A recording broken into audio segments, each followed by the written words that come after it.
नमस्कार साथियों, मैं सोहन आपके लिए आज लेकर के आया हूँ विसर्ग संधि। इससे पहले हमने स्वर संधि और व्यंजन संधि को पढ़ा था और अच्छी तरह से आपको वो समझ भी आया होगा। तो देखिए, आज के लिए जो विसर्ग संधि है, विसर्गें कैसे होती हैं, कौन कौन से इसके नियम हैं। बहुत ही आसान से नियम हैं। अगर आप उदाहरणों को पढ़ने बैठोगे तो पता नहीं कितने हजारों उदाहरण याद करने पड़ेंगे आपको, लेकिन अगर आपको नियम याद हो जाता है तो ये 5 या 7 नियम होते हैं और उन्हीं से ही ये सभी संधियाँ बनती हैं। ऐसा ही स्वर संधि में है, ऐसा ही व्यंजन संधि में और इसी तरह से विसर्ग संधि में है। तो विसर्ग संधि क्या होती है?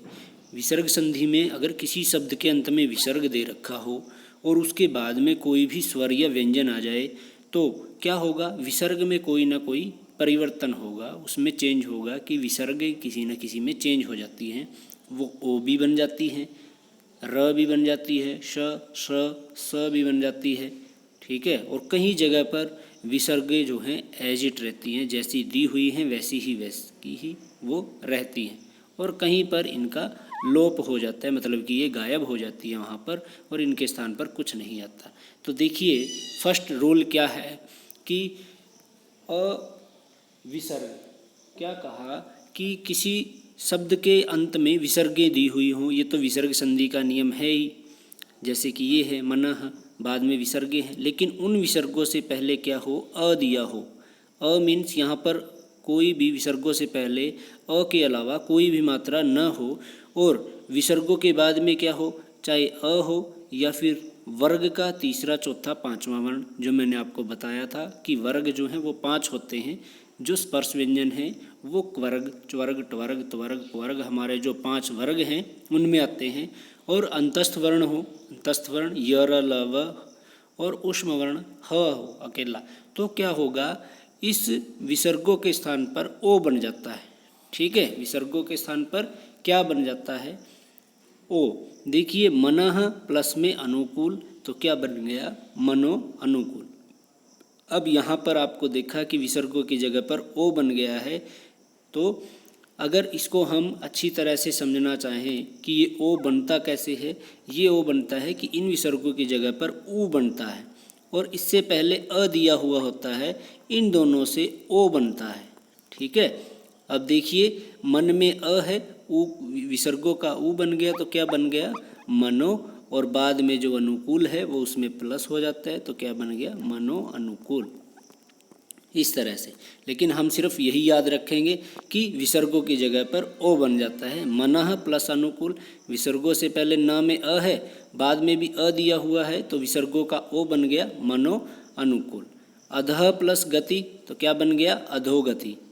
विसर्गों की जगह ओ, बाद में जो व्यंजन आया है वो वैसे का वैसा ही अधोगति। मनः प्लस योग है, तो विसर्गों का ओ बन गया, योग को प्लस कर देंगे, मनोयोग। तपः बल, अब विसर्गों को ओ बना यहाँ पर और बाद में बल को ऐसे ही लिखना है जैसे वो दिया हुआ है। सेकंड रूल क्या कहता है कि अ या आ को छोड़कर कोई भी स्वर आए, कहाँ पर? विसर्गों से पहले, ठीक है। जैसे ये शब्द दिया हुआ है, विसर्गें हैं बाद में, इन विसर्गों से पहले अ को छोड़कर कोई भी स्वर आए, क्योंकि हमने इससे पहले वाले रूल में क्या किया, जिसमें अ दिया हुआ हो। अब अ न दिया हुआ हो, उसमें भी यही वर्ण थे ना, तीसरा चौथा पांचवा वर्ण य र ल विसर्गों के बाद में। तो क्या होगा यहाँ पर? अब अ या आ को छोड़कर कोई भी स्वर हो विसर्गों से पहले और बाद में तीसरा चौथा पांचवा वर्ण या फिर य र ल दिया हो, तो विसर्गों की जगह पर क्या हो जाता है? र हो जाता है। क्या बन जाएगा विसर्गों की जगह पर? र। अब देखिए, उदाहरण से आपको ज़्यादा समझ में आएगा। निहि प्लस आशा है, अब ये विसर्गें तो दी हुई हैं, विसर्गों से पहले कौन सा स्वर है?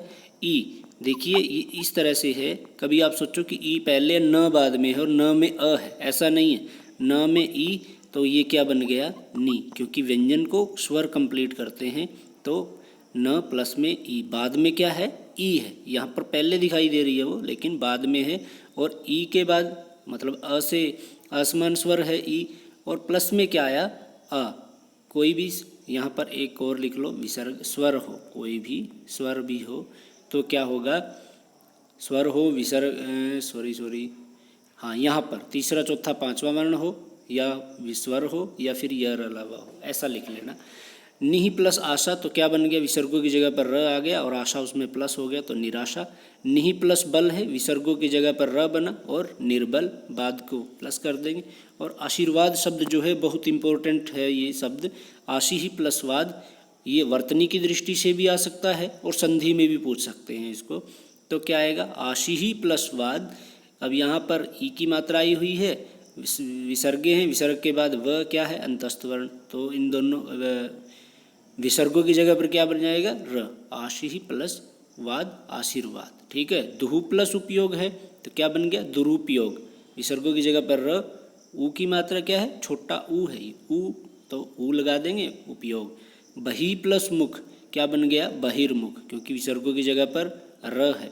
और यहाँ पर क्या कहा था, तीसरा चौथा पांचवा वर्ण हो तो क्या होगा, विसर्गों को र हो जाता है। ठीक है, अब इसके पश्चात है पुनः प्लस मुद्रण, पुनः प्लस मुद्रण, यहाँ पर क्या आया, र बन गया, पुनर्मुद्रण। पुनः प्लस जन्म, र बन गया, पुनर्जन्म। अंतः प्लस धान क्या बन गया, अंतर्धान। अंतः प्लस अग्नि, अंतरअग्नि। अब यहाँ पर देखिए, मैंने आपको क्या बताया था कि अ से जो है क्या होना चाहिए, भिन्न स्वर होना चाहिए या असमान स्वर होना चाहिए, लेकिन इनमें क्या है, विसर्गों से पहले अ है। अगर आपने इस बात को नोटिस किया हो, क्या है, अ, तो ये अपवाद के रूप में है। आप इनको भी याद रखोगे कि पुनः और अंतः शब्द के बाद में कोई भी जो है शब्द आए तो क्या होगा, विसर्गों को र हो जाएगा। ठीक है, र हो जाता है उनको भी, चाहे उनके बाद में अ हो चाहे आ हो। ठीक है, तो उनको भी हो जाता है, लेकिन उनके लिए शब्द हैं कौन कौन से, पुनः और अंतः। अगर आप इन दोनों को भी याद रखोगे तो विसर्गों की जगह पर क्या ही बनेगा, र ही बनता है। ठीक है, इसके पश्चात है तीसरा कि विसर्ग को स, स और स, ये तीनों स हो जाते हैं। अभी वो किस तरह से बनते हैं वो देख लो। जैसे कि कोई भी स्वर दे रखा हो, कहाँ पर, विसर्गों से पहले, विसर्गों से पहले कोई भी स्वर हो और विसर्गों के बाद में क्या हो, च, छ और श, तो क्या होगा, विसर्गों की जगह पर स बन जाता है, विसर्गों की जगह पर स बन जाता है। उदाहरण से समझ लीजिए, ये है निहि, विसर्गे हैं, विसर्गों से पहले ई की मात्रा है। यहाँ पर क्या कहा, कोई भी स्वर हो, कहाँ पर, विसर्गों से पहले। अब विसर्ग बाद में थी, उससे पहले कोई भी स्वर, मतलब ई की मात्रा आ गई, और उसके बाद में च, छ और स दे रखा हो तो स बन जाता है। कहाँ पर, सिर्फ विसर्गों के स्थान पर, और कैसा, हलंत वाला, इस तरह से। ठीक है, अब देखिए निहि प्लस चिंत, तो हमें क्या करना है, स लगाएंगे हाथ धा, तो क्या बन गया, निश्चिंत। इसके पश्चात दुहु प्लस, ये दुहु है, दुहु प्लस शासन क्या बन गया, दुशासन, विसर्गों की जगह पर स आया। इसके पश्चात है दुष्चरित्र, दुहु प्लस चरित्र क्या बन गया, दुष्चरित्र, विसर्गों की जगह पर श। निहि प्लस छल, निश्छल क्या आ गया, निश्छल। इसके पश्चात है, ये तो बात हुई जो ये श है, शलगम वाला श, इसकी बात हुई है। अब हम बात करते हैं, इसको छोड़ दीजिए, इसको याद कर लीजिए कि ये श कहाँ पर बनता है, अगर बाद में त या थ दे रखा हो, विसर्गों के बाद, पहले कोई कंडीशन नहीं है इसमें। ठीक है, बाद में क्या है, त या थ दे रखा हो, यहाँ पर विसर्गे हैं और यहाँ पर त या थ है, दो वर्ण है, याद रखना इनको। तो त से स कैसे बना, ऐसे बना दो, स, त ऐसे है, इसको स बना दो, बन गया स। तो जहाँ पर त या थ दे रखा है बाद में, तो त को और थ को क्या, विसर्गों को क्या बन जाता है, स बन जाता है, और बाद वाला उसमें प्लस कर देते हैं। ठीक है, देखिए नमः प्लस ते। ठीक है, अब त को या थ दे रखा है, थ को भी स बन सकता है, इसको थोड़ा ऊपर से रब कर दो, यहाँ से साइड से, बन गया स। ठीक है ना, तो इसके बाद क्या है, इसके बाद है त है, त को भी स बना सकते हैं इस तरह से। नमः प्लस ते, अब विसर्गों के स्थान पर क्या होगा, स क्या बन गया, नमस्ते। निहि प्लस तेज, विसर्गों को स बना, निस्तेज। मनः प्लस ताप क्या बन गया, मनस्ताप। दुहु प्लस साहस, साहस क्या बन गया, दुस्साहस। ठीक है, अब देखिए जब हमें दो स का पता चल गया तो विसर्गों की जगह पर ये स कहाँ पर होगा, षटकोण वाला, ये कहाँ पर होगा, जहाँ पर बाद में च छ की बात हो गई, च छ की बात हो गई और त थ की बात हो गई पहले। ठीक है, अब इनको छोड़ दो और पहले दोनों वर्ण हर वर्ग के क ख ट ठ और प फ यही बचे हैं ना। देखो च छ आ गए पहले, जहाँ पर ये बनता था श, त थ की बात हो गई जहाँ पर ये श आता था, थे वर्ग के पहले दो वर्ण ही। अब यहाँ पर क्या है, क ख ट ठ और प फ, ठीक है। और विसर्गों से पहले क्या होना चाहिए, ई और उ, तो इन विसर्गों की जगह पर श बन जाता है। देखिए उदाहरण, निहि प्लस कपट। दोस्तों आशा है कि आपको जो है सभी समझ में आ रहा है, सब कुछ जो भी आपको बताया जा रहा है। आप जो हैं, जो हमने ये नियम आपको ये लिखवा रखे हैं, इनको अच्छी तरह से लर्न करो।